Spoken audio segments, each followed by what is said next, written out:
두 번째 우리가 소개해줄 양념 있잖아요. 생강. 생강도 만만치 않은 양념이에요.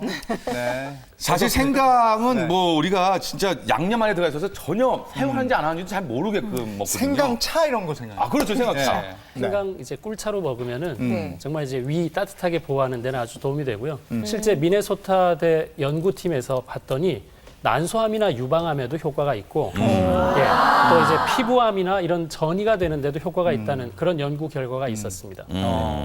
생강이라는 건 구토의 성스러운 약이라고 표현을 합니다. 실험을 했어요. 항암 치료하다 보면은 구토감이 많이 생기지 않습니까? 네. 그런 부작용이 있는 사람들을 통해서 구토 억제제와 생강을 먹이고요.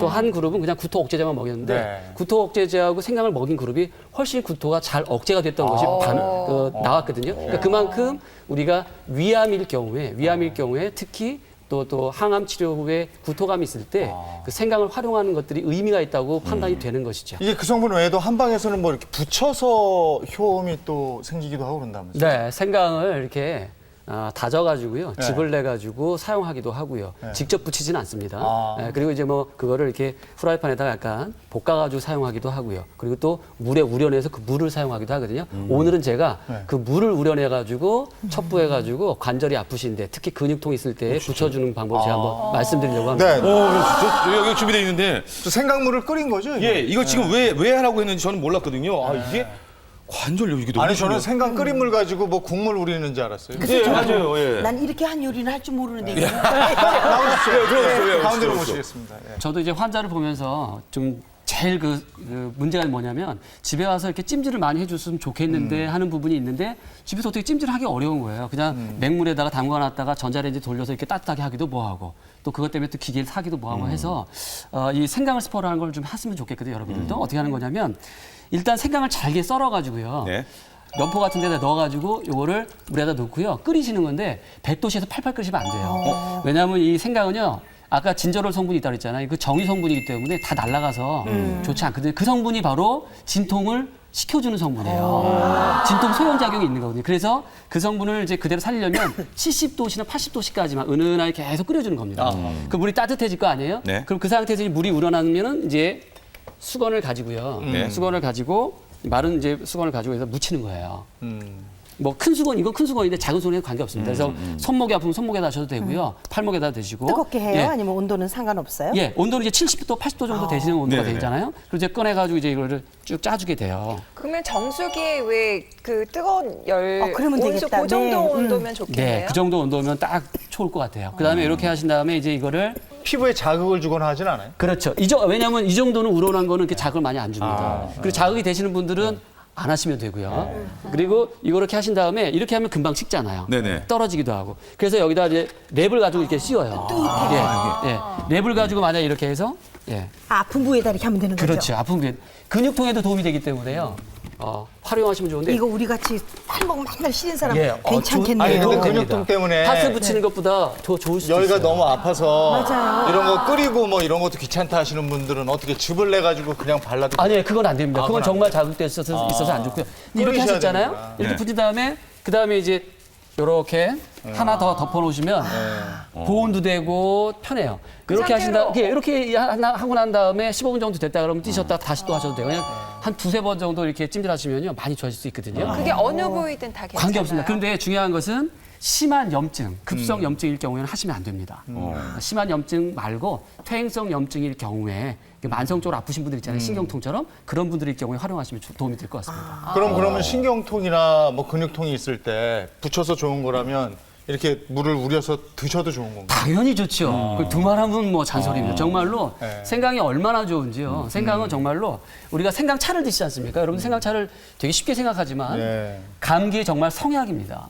구토의 성약뿐만이 아니라 왜냐하면 감기 걸렸을 때 특히 코 막히고 기침하고 네. 머리 아픈 감기 있죠. 네. 특히 그런 감기 대단히 좋고요. 하시니까 어떠세요? 아니 느낌이? 시원해요. 시원하시죠? 아니 저는 진짜 늘 칼질을 하니까 이 손목이 너무 아파서 예, 그렇죠. 되게 지금 제 삶이 서글플 때가 많거든요. 그런데 이 생강매 쪽으로 이거 해결되겠는데요. 시원해요.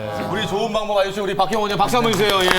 또 가져가십시오. 예. 이거 이게 요리하셔야 되는데. 그렇게 큰 돈 안 들이고 이거 괜찮겠는데요. 예, 예. 네. 그리고 아니, 너무 뜨겁지 않으니까 네, 부담 없죠. 훈훈한 게 네. 그저 이렇게 하고 있어도 가슴도 좀 편안해지는 것 같아요. 따뜻해, 따뜻해. 아니 근데 따뜻해요. 요즘 같이 이렇게 좀 네. 이제 점점 추워지잖아요. 네. 쌀쌀할 때 생강차 한 잔 참 좋죠. 그렇죠. 예. 이게 예. 딴방에 각방 쓰는 남편보다 이게 낫겠는데요. 네? 낫겠는데요.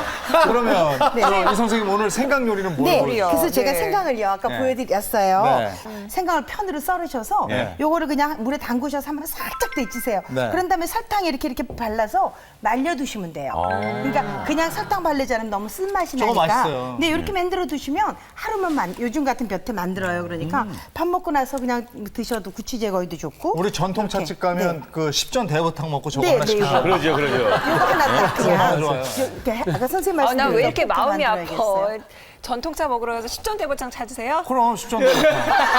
저기에다 생강 저거 평가 얼마나 좋은데. 그러니까요, 맞아요. 그걸 우리 안 줘요? 아, 드릴까요? 내가 이거 원래 한약 먹고 쓴맛 제거할 때 드시면 딱 좋거든요. 아, 요즘 같은 때 맛있어요 이거. 아니, 이 맛이에요. 선생님 근데 이 편강할 때 그 설탕은 흰 네. 설탕이든 뭐 아무 상관없어요? 상관없어요. 근데 노란 설탕은 잘 말리지 않아서 흰 걸 하면 좀 아주 바르게 마르죠. 네. 그래서 드실 때 까슬랑까슬한 거 네. 식감 때문에 흰 걸 드시는 거죠. 마늘은 3쪽 정도 뭐 이렇게 말씀하셨잖아요. 생강도 그런 게 있나요? 네, 생강도 있습니다. 생강도 하루에 4g에서 한 12g 정도를 먹는다고 하는데요. 4g이 어느 정도냐면 500원짜리 동전 크기만 하게. 네. 두께도 500원짜리 크기, 그 두께만큼 해가지고 3쪽을 먹는 게 4g이에요. 그러면 그거를 만약에 9쪽을 먹게 되면 12g이 되는 거죠. 그러니까 최대 용량이고요. 근데 중요한 것은 생강을 1시간 이상 끓이면 안 돼요. 왜냐하면 1시간 이상 끓이면 진저롤 성분이라는 게 감소가 돼서 안 좋고요. 팔팔 끓이면 안 되는구나. 첫 번째 끓일 때보다 두 번째 끓일 때, 그러니까 첫 번째 걸 버리잖아요. 버리시면 안 돼요. 왜냐하면 두 번째 끓일 때 진저롤 성분이 더 많이 나옵니다. 그러니까 생강차를 끓일 때는 첫 번째, 두 번째를 합쳐서 같이 사용하시는 게 훨씬 좋습니다. 이제 그 생강을 가셨어요. 제가 이 생강을 갈았어요. 그때 하기가 어려우니까. 그래서 강판에도 이렇게 좀 갈아가지고요. 네. 여기 좀 미리 갈아놓고요. 네. 여기다가 저 물엿이나 꿀이나 이런 네. 게 조금 있으면 조금 섞으세요. 네, 네, 네. 이렇게 좀 섞고요. 여기다가 설탕을 좀 섞어요. 잘 섞어서 이렇게 녹이신 다음에 한 10분 정도 밖에 두세요. 네. 그럼 설탕이 녹죠. 그런 다음에 약한 불에 올려서 계속 졸여가면요. 네. 생강잼이 돼요. 그래서 저는 이걸 해놓고 차로도 타서 먹고 생선 졸일 때 한 숟가락 넣으면 다른 성분 안 넣어도 되고 그런데 요거 지금 생강잼을 미리 만들어 놓은 거예요. 오래 만들어 두고 쓸 수 있고요. 네. 금방금방 필요할 때 쓸 수 있으니까 저는 이렇게 만들어 놓고 요걸로 차를 끓여 먹죠. 생강이 원래 또 소화에도 도움이 되지만 우리가 엿당이나 메가당이라고 왜 우리 엿이나 네, 조청 네. 먹잖아요. 이것도 소화에 아주 좋거든요. 그러니까 그게 같이 결합돼서 먹기 때문에 소화에도 아주 좋다고 이 생각합니다. 향이 너무 좋은데. 이거 하나 왜?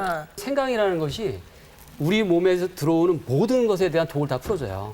음식독이 됐든 약독이 됐든. 그렇기 때문에 우리가 생강을 생활하면 좋은데 더더군다나 더 좋은 것은 생강 흡수만 잘 시키는 게 아니고 흡수된 에너지를 골고루 몸으로 잘 퍼질 수 있도록 도와주는데 대단히 중요한 역할을 하거든요. 그래서 생강은 빠지지가 않아요. 약방의 감초를 많이 쓴다고 해서 약방의 감초지 않습니까? 사실은 생강을 더 많이 쓰는 것 아 음. 같습니다. 그래요? 이게 또 근데 뭐 여성 질환 치료에도 쓰여요? 그렇습니다. 왜냐하면 여성분들이 몸이 차잖아요. 왜냐하면 남성하고 틀리게 생리가 있잖아요. 생리가 있다는 건 그만큼 에너지 소모를 더 많이 한다는 거예요. 그렇기 때문에 여자분들은 더 빨리 남자들보다 몸이 차질 수 있고 식어질 수 있잖아요. 더더군다나 여성들은 임신을 해야 되기 때문에 자궁이 냉하면 안 돼서 우리가 몸을 따뜻하게 데펴줘야 된다. 그런 의미에서 보면 생강차가 여자분들한테 굉장히 좋죠.